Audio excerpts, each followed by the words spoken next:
রাজধানী আগরতলার শালবাগান এলাকায় সন্ধ্যা রাতে খুন হওয়ায় ভারতরত্ন ক্লাবের সম্পাদক দুর্গাপ্রসন্ন দেব ওরফে ভিকির মৃতদেহ বুধবার জিবি হাসপাতালের মর্গে ময়নাতদন্তের শেষে পরিবারের হাতে তুলে দেওয়া হয়। ময়নাতদন্ত চলাকালীন সময় জিবি হাসপাতালের মর্গে উপস্থিত ছিলেন এলাকার প্রাক্তন বিধায়ক ডক্টর দিলীপ কুমার দাস সহ ক্লাবের সদস্য এবং এলাকার বহু যুবক। মৃতদেহ নিয়ে রেলি করে ক্লাবের সদস্যরা এলাকায় পৌঁছান। জিবি হাসপাতাল চত্বরে দাঁড়িয়ে সংবাদ মাধ্যমের সঙ্গে কথা বলেন প্রাক্তন বিধায়ক ডক্টর দিলীপ কুমার দাস। তিনি জানান, পুলিশ এই ঘটনার তদন্ত অত্যন্ত গুরুত্ব সহকারে করছে, এর সঙ্গে জড়িত কাউকে রেহাই দেওয়া হবে না। পাশাপাশি সাংবাদিকদের তরফে এদিন প্রাক্তন বিধায়ককে জিজ্ঞাসা করা হয়, মৃতের স্ত্রী খুনের পর প্রকাশ্যে এলাকার একাধিক যুবকের বিরুদ্ধে অভিযোগের আঙ্গুল তুলেছেন তার স্বামীর খুনের ঘটনার সঙ্গে জড়িত থাকার অভিযোগে। এমনকি মৃতের স্ত্রী পুলিশের নিরপেক্ষতা নিয়ে আঙ্গুল তুলেছেন। পুলিশ খুনিদের কাছ থেকে নিয়মিতভাবে টাকা আদায় করে বলেও অভিযোগ করেন। এ বিষয়ে সাংবাদিকের প্রশ্নের জবাবে প্রাক্তন বিধায়ক বলেন, অভিযোগ উঠতেই পারে, পুলিশ তাদের মতো করে তদন্ত করে যাচ্ছে। খুব দ্রুত এই ঘটনার সঙ্গে জড়িতদের জালে তুলতে পারবে, কাউকে রেহাই দেওয়া হবে না বলেও জানান তিনি। এদিকে এলাকার এক ব্যক্তি বলেন, ভিকির খুনের ঘটনার প্রেক্ষিতে পুলিশ কি পদক্ষেপ গ্রহণ করে এইদিকে তাকিয়ে রয়েছে এলাকার মানুষ। যদি পুলিশ তেমন কিছু করতে না পারে তাহলে মানুষ এই ঘটনার যোগ্য জবাব দেবে। চাঞ্চল্যকর এই খুনের ঘটনার প্রেক্ষিতে পুলিশ তদন্ত শুরু করে দিয়েছে। দুর্গাপ্রসন্ন দাস খুনকাণ্ডে ইতিমধ্যে এক ব্যক্তিকে আটক করেছে পুলিশ। অভিযুক্তের নাম প্রদ্যুৎ ধর চৌধুরী। এয়ারপোর্ট থানার পুলিশ তাকে আটক করে। জিজ্ঞাসাবাদের জন্য নিয়ে আসা হয়েছে পশ্চিম আগরতলা থানায়। এই ঘটনাকে কেন্দ্র করে এখনো এলাকায় তীব্র উত্তেজনা বিরাজ করছে। ঘটনার পর থেকে তো পুলিশ, থানা এবং পুলিশের হাইয়েস্ট অথরিটি তারা এটার সাথে ইনভলভ। ইন্টারোগেশন চলছে। যে গাড়িটা ছিল, আমি যতদূর শুনেছি সেখানে ড্রাইভারও অ্যারেস্টেড হয়েছে। তো এখানে ইন্টারোগেশন চলছে। পুলিশের হাইয়েস্ট অথরিটি এবং যা যা করার দরকার তারা সেগুলো করে যাচ্ছে।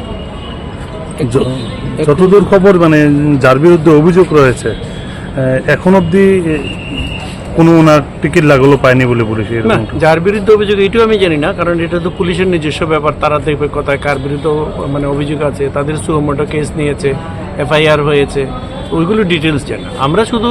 আমরা চিন্তা করব যে এত বড় একটা অপরাধ মানে সংগঠিত হয়েছে, যেই অপরাধী হোক সে যেন শাস্তি পায়, আর এই জাতীয় ঘটনাগুলো যেন রিপিট না হয়। এলাকায় শান্তি থাকুক, রাজ্যে শান্তি থাকুক, এবং সেই ব্যাপারে আমরা পুলিশের উপর নির্ভর করি এবং আমার বিশ্বাস পুলিশ তার কাজ ঠিক মতোই করে যাচ্ছে। স্যার, সিপিডব্লিউ যে কাজ নিয়ে বরাবরই এই এলাকার মধ্যে একটা এরকম ঘটনা ঘটে, আমরা শুনেছি, আমরা দেখেছি, অনেক মার্ডারও হয়েছে, অনেক গোলাগুলি কাণ্ড হয়েছে, কিন্তু এর পরেও দেখা যায় পুলিশ এই ক্ষেত্রে বেশি একটা অ্যাক্টিভ নয়, যার কারণে এরকম ঘটনা হয়। না, এটা সিপিডব্লিউকে শুধু ওইটাকে ব্লেম করার, মার্ডার তো অনেক জায়গায় হয়।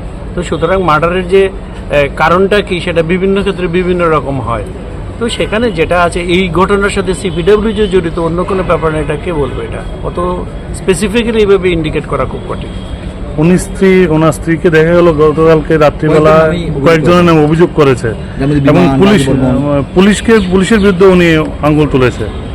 সে ঠিক আছে, কিন্তু সে তো উনি যেরকম বলেছেন, পুলিশের তো একটা ক্লু তো পেতে হবে। কেউ যদি কারোর নাম বলে তো পুলিশ এইভাবেই প্রসিড করে, পুলিশ তার পদ্ধতির মতোই কাজ করবে। যে গাড়িটা দিয়ে উনি গিয়েছিলেন, বিকিতাকে নিয়ে যাওয়া হয়েছিল, এবং সেই গাড়িটা বিমানের, এসব কথা আমি জানি না।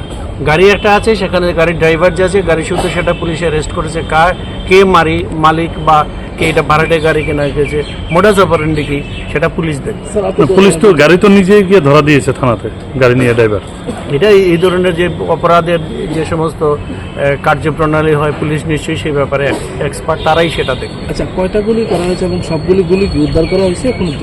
এটা পোস্টমর্টেম চলছে এবং আমরা সঠিক সময়ে আপনার সঠিক তথ্য জানতে পারবেন। এটা কনফিডেন্সিয়াল কোনো ব্যাপার না, এবং এটাকে ফার্দার যাতে আরও কিছু আছে কিনা তার জন্য আপনারা দেখলেন আপনাদের সামনে একটা পোর্টেবল এক্সরে নিয়ে যাওয়া হয়েছে। কারণ বুলেট কিন্তু এরকম না যে থ্রু গেল, এটা বুলেট যখন হয় তখন এটা স্পিনিং হয়, এটা ভিতরে যায়। তো সুতরাং যেরকমভাবে তাদের ইনজুরি আছে, আমাদের এক্সপার্টরা একটা বিশাল বড় টিম আছে, তারা তন্ন করে খুঁজছে। এর বাইরে যদি কিছু থাকে তার জন্য পোর্টেবল মেশিন একটা নেওয়া হয়েছে, এটা। Siri TV, channel for news and entertainment.